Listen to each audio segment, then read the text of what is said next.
Hi guys, it's Chris with Alchemy Fiber Art Studio. I'm going to give it just a second to see if anybody joins in before I begin. Today we are going to just kind of go over core spinning from bats. So I'll give it just a second. I know, I'm a little nervous. Imagine that, me nervous. It's my first demonstration that's live here on WAFA. I'm so excited to see you guys. Ooh, lots of fun. But okay. Just so you know what we're doing, we're going to do some core spinning from bats. For those of you that don't know what core spinning is, core spinning is where we actually use a fine center that we wrap fiber around. Like most people use, that I've seen, a very lace weight mohair, because as you can see, if I bring this in close to the camera, see how it has like the halo of fiber around it? That halo allows us to grab fiber that will then wrap around. It is a tiny tricky thing to learn. I will be very honest and tell you that when I first started core spinning, I took the class 4 times.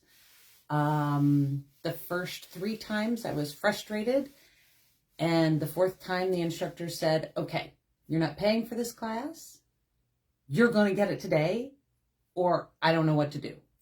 And something that day clicked with me, and I have fallen down a rabbit hole that I love. Most of my spinning is some form of core spinning, be it coreless core or core spinning. I'm going to show you just real quick right here. This is a core spun yarn, so you can see this is a single. It has not been plied at all. Probably maybe a third of the core spinning I ply, but the rest I leave as fun singles because I do a ton of weaving. I do a ton of continuous strand weaving, and these look gorgeous in shawls and table runners and things like that. But this specific one, this was done with half bat. I spun half from a bat and the other half from top. So I had a smoother fiber, and then I had a fiber that was a little lighter, airier, and a little crazy. So you can see there's a little Angelina in here. And you can tell, like, this part of the strand, this was done straight from top. In other sections, if I can find it, it was done straight from a bat, and they get a little fluffier and chunkier. Just because you're spinning from a bat doesn't mean you have to have thick and chunky core. It can still be thinner and easy to, I can knit with this, and I have. But some of the fun of core work is that, if I can get it off, here we go, is that you can do fun and chunky, which I've used this a lot in tapestry weaving. Specifically, I did something like this where I had like a waterfall-esque look going down the side, and this was my warp. Now, because it has the core in it, I still had my strength, but then I wove around it. So, you know, thick and chunky or finer is fine when you're doing core spinning. Today, like I said, we're going to work from a bat, and this is our lovely bat. There is, oh my gosh, Stellina and Sari Silk and wool neps, some merino, some Firestar. There's a whole lot of fun in this bat. And because of the way the bat was done, I'm actually going to split it almost down the center. You see how I have the teal going into the fuchsia? I'm going to split that bat down the center so that I can pull from either side of that bat to add color where I choose. And that's part of the fun of spinning from a bat, is that we get to pick and choose what we're adding to our bats, what we're adding to our core spinning and not. I'm going to just take a little strip, and you can see I'm just taking it straight down. I'm kind of peeling it like a banana, and I get my little fluff. It's kind of the same as almost spinning from cloud. So I have my piece right here, and everything that I do art yarn wise, I start with a finer beginning. It allows me to kind of get going with my fiber. I am spinning in my Z direction, in my clockwise direction, when I am doing my core spinning. You may see me go off the screen because I'm going to sit back to spin, but I'll lean in if anybody has any questions. I am 100% here to answer questions because this is one of those techniques that until you get it, it can be a little frustrating. But once you get it, oh my God, the whole world opens up. So I'm just going to take part of my bat and I'm going to get going. The thing about core spinning is you need to have control of your wheel. You really need to be able to start and stop your wheel. This is not a process that fast feet need to be involved. This is the slow, methodical, you're watching that fiber wrap around the core. And you can see, like, I have my core right here, and I'm like getting control of it where I want to keep that core straight coming out of my orifice. I do have a larger orifice so that my core yarns can go through, but I want to keep that core yarn coming straight, that core thread coming straight out of the wheel. And as I spin, well, I didn't really loop that on there because I was talking, so hold please while I do this back again. Yeah, we'll just go first day jitters. I feel like I'm teaching for the very first time because it's live, and holy cow, let's not do that again. All right, so let's get this back to where we should be. I'm going to open my lead, and I'm going to loop my core thread, which is just a lace weight mohair. I'm going to put this right through my lead. So I've got it like that. Again, I have stripped down just a section of my bat. And the very first part of this is going to be nice and thin. I have slow feet, very important. And I'm going to get control of this fiber so that it's not loosey-goosey. I want to keep this kind of taut so that my fiber will wrap around it and catch on the mohair that's coming out. So again, I am drafting, kind of, maybe you can see, I hope you can see. We're drafting just a little bits at a time. I am coming out very much at a 90-degree angle from my mohair. In Sarah Anderson's book, The Spinner's Book of Yarn Designs, she kind of does it off at like a 45-degree angle. And you can do that. For me, I don't prefer that because your fiber, instead of going directly around, it kind of almost like angles down. And when that fiber angles, sometimes you end up twisting your fiber with the mohair core, and it almost looks plied instead of allowing that fiber to wrap around.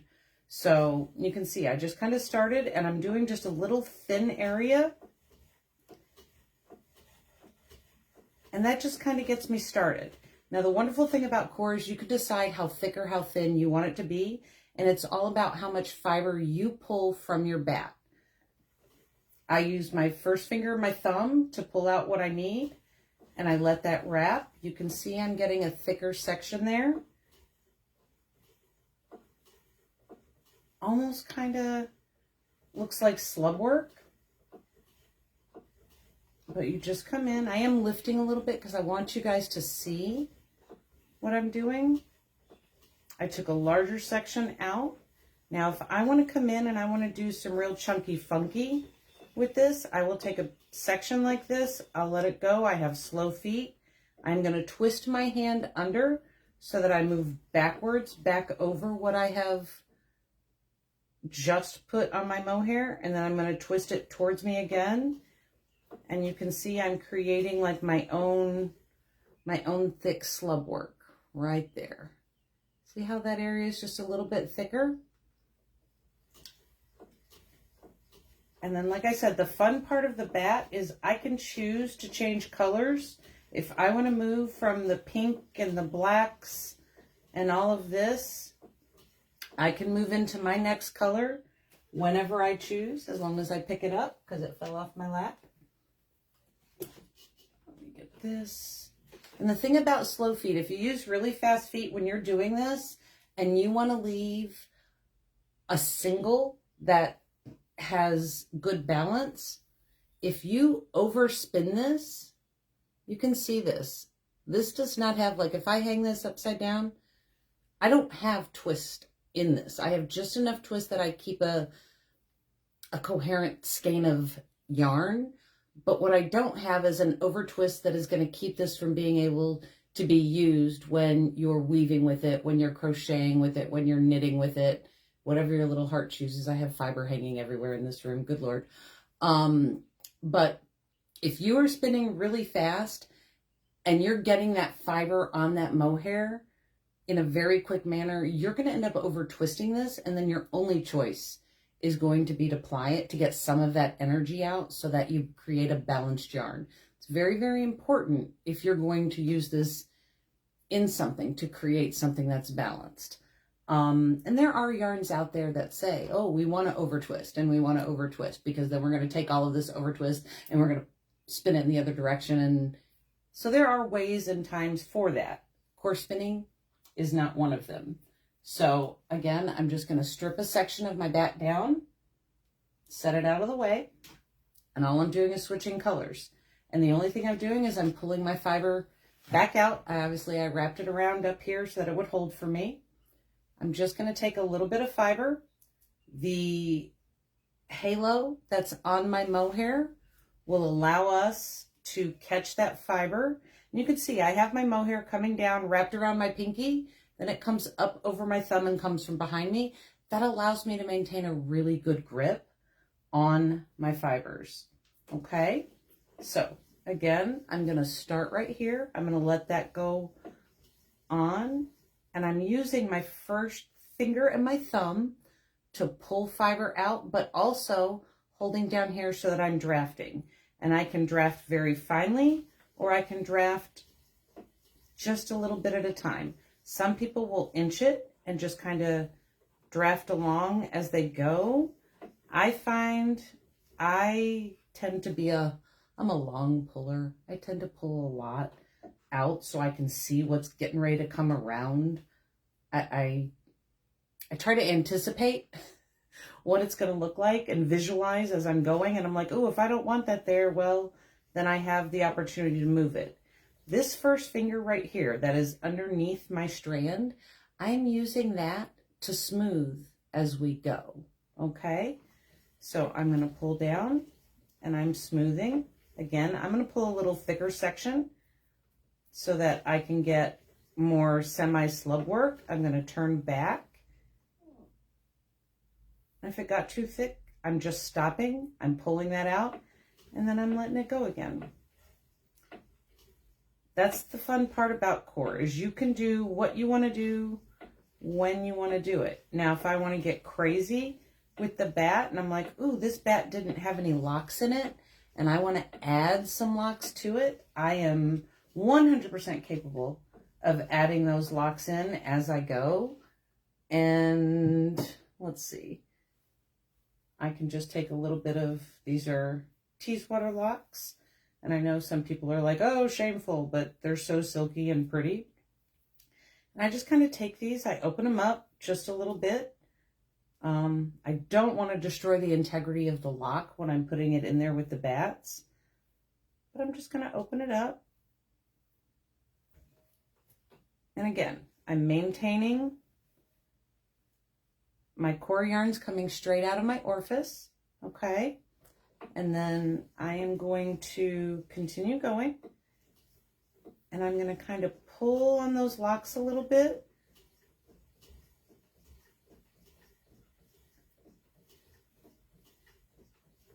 And you can see, like, I just added a really cool textured section to my core. I'm going to pull this out of the wheel a little bit because I want you to be able to see it. I'm kind of going to backtrack so I can bring this in. So you can see right here, I added some really cool locks. So I have a little more texture here, and then it comes down into my smoother areas. I still have my slub work right along here. Okay, I'm gonna just put this back on my wheel. I don't want to overspin it. And let's say I want to go back to my pink. It's real easy. I broke it off. I'm just going to spin that back onto my fiber. And it is like, core spinning can be slow going at first while you learn to get control of so many things at once. I think it's why some people like to do the coreless core, because they don't have to try to manage this extra piece of yarn that's in here. My apron is getting in the way and tugging on my core. Sorry about that. But it just comes in. And again, I'm using that first finger. I'm moving my feet very slow. I'm using that first finger to smooth as we go. And I am just going to keep creating from the bat. And again, if I want to create some thicker areas, I pull more fiber, okay? So instead of that little bit of fiber, I'm going to pull a little more fiber, and I'm going to let that come around, still smoothing with that first finger. But let's say I want to go make a larger slug. I'm just going to come back, twist it with my hand, and get going again. So you can see I have a much larger section there now. If I'm not using my thumb and my first finger to pull to draft at the same time that I'm pulling this, I'm at least, I kind of hold back with my right hand and I lift with my finger, with my first finger a little bit. Sometimes that thumb is involved and sometimes it's not. Again, I'm going to spin my fiber frontwards and backwards so that I can create a little larger area. I don't like where that's going. Hold on, there we go. And see, I had a piece of fiber that I just didn't like what it looked like, so I moved it out of my way. You get a lot of control. Now, a lot of times when people are core spinning, you know, one of the troubleshooting problem is, again, they're holding the mohair straight out of the orifice, and they're taking their fiber and they're doing that 35-degree angle, where if you get going, sometimes you get this, it ends up where the fiber rolls around, almost like you're coiling with a thin single around a mohair. And when you're core spinning, that's not what we're supposed to do. We really want that fiber to almost auto wrap as we go around. You can see I got my wool neps that are popping that just make a lot of texture. For those of you that weave or continuous strand weave, like, this is a great weft on a rigid heddle. This is a great accent for a tri-loom project, or if you happen to be as lucky as I am and you have a square loom from Sprigs from Hill Creek Fibers.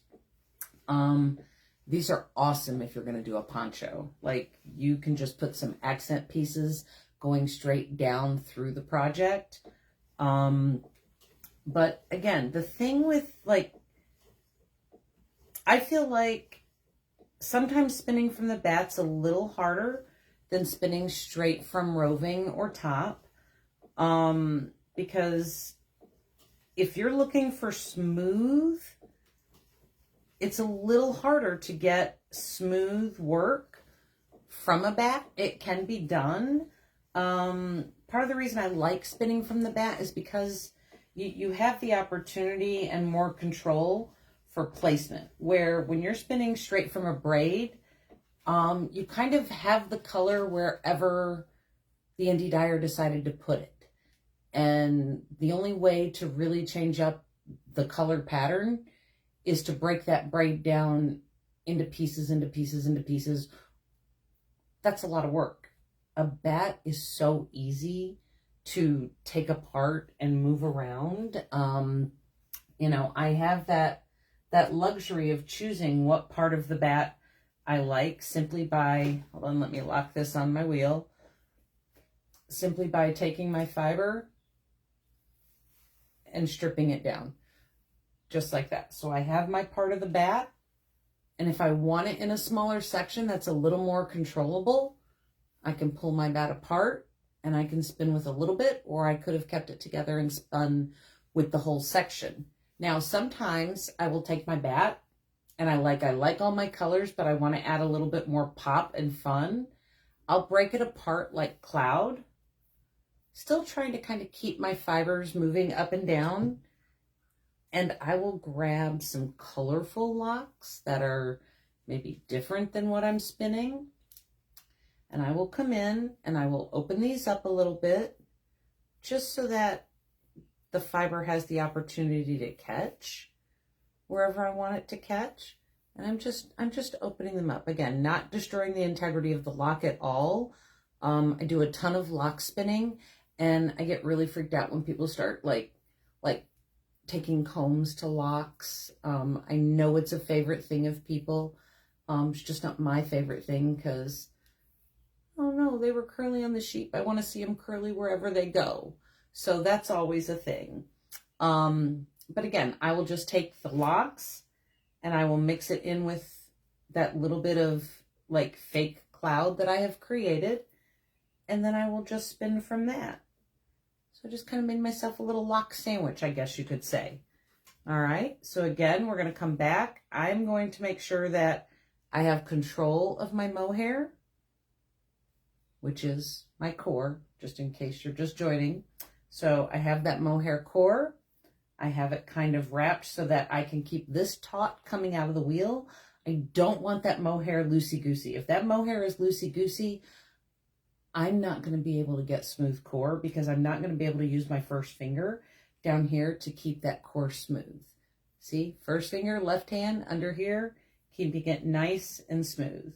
So I'm going to come in here. I'm going to start with a new color, and I'm just going to let that fiber catch on the fiber that's already on my core, keeping my wheel smooth. Well, slow, not necessarily smooth. Sorry about that. And I'm coming in here and I'm just going to let the locks live where the locks live. If they want to hang over and be loosey-goosey, I don't care. I'm creating a look and fun. I want it to be fun. And you can see right here, like there's some locks dangling. And I think that's so much fun when it's peeking out from a project like that. Some people are not fans of locks coming out like that. But I will tell you, the faster you move your feet with this, like, see how that kind of went around and I wasn't real crazy about how that looked? I'm going to put everything down for a second. And I'm just going to come in here and do a little rearranging before I continue. Because I want it to be fun and funky, but I want to have a little control, okay?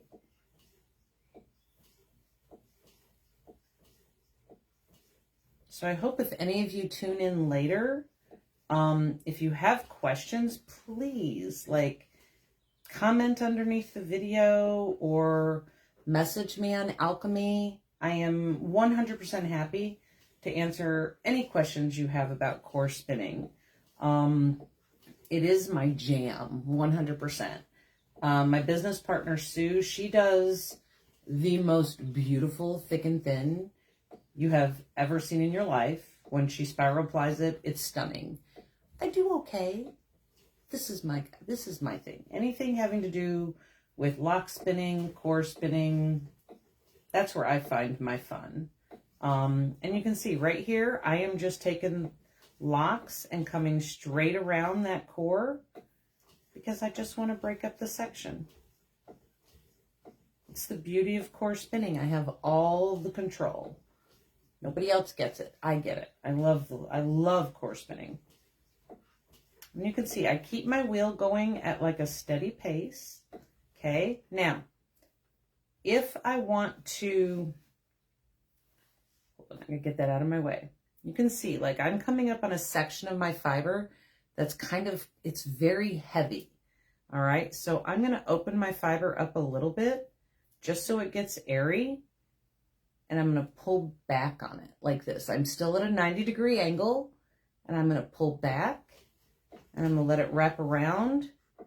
Using that thumb and that first finger, I'm drafting it out so that I can continue down my fiber. Okay, if I want to create a thicker slub, if you didn't hear earlier, I'll show you again. I just come down, I turn my wrist so I can go back up my fiber, and turn back so I can come down. And by doing that, I create a larger slub-like section. You know, when you're doing that thick and thin, it almost gives the illusion of slub work.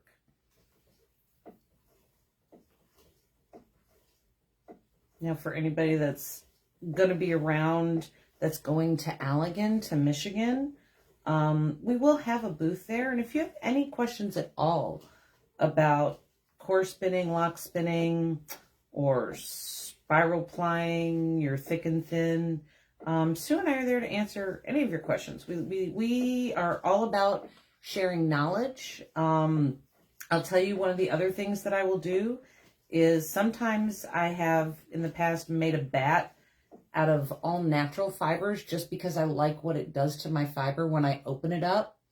So then I spin it as core and I dye it afterwards. And it is so much fun to do. So much fun. It's one of those things that just makes my heart happy. Probably should have used a brighter color. I didn't think about that. Tried to get enough light in here. This is more light than what we'd have if we were in my studio right now. Plus also, if we were in my studio, I'd be sweating to death because that studio is like, I don't know, 87 degrees right now because it is a little muggy outside today. But, and see how easy that was just to switch color? I just literally drafted a little and I pulled back and I switched color.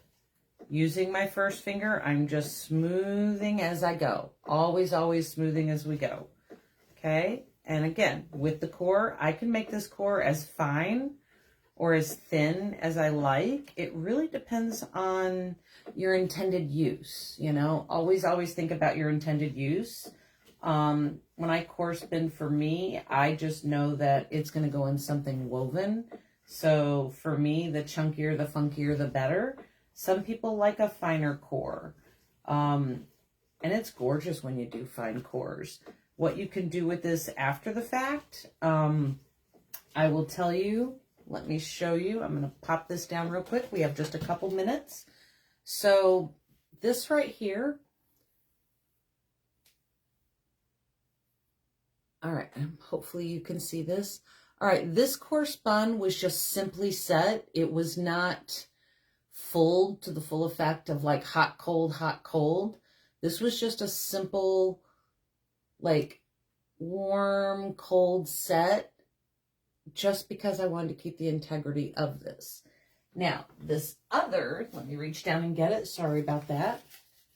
This got an almost felted quality to it because I fully did hot cold on this quite a few times. I almost felted it. It made a very strong core. Like, I'm not pulling this apart for anything. And it just gives different looks and feels when you felt it, when you actually go through that full fulling process, it hardens it a little bit. This is thin enough where I still get drape. If it was thicker, you wouldn't get as much movement through it. We are at the end of 30 minutes. Holy cow, that went by really, really fast. Again, I hope you enjoyed this. I hope you learned something. Remember, you can use anything for a core that you would like. I just always prefer the mohair. Some people use other yarns. Some people use cotton. I just prefer the mohair because it has some good grab to it. Again, any questions, you can post them below and I'll keep a watch and I'll try to answer them all.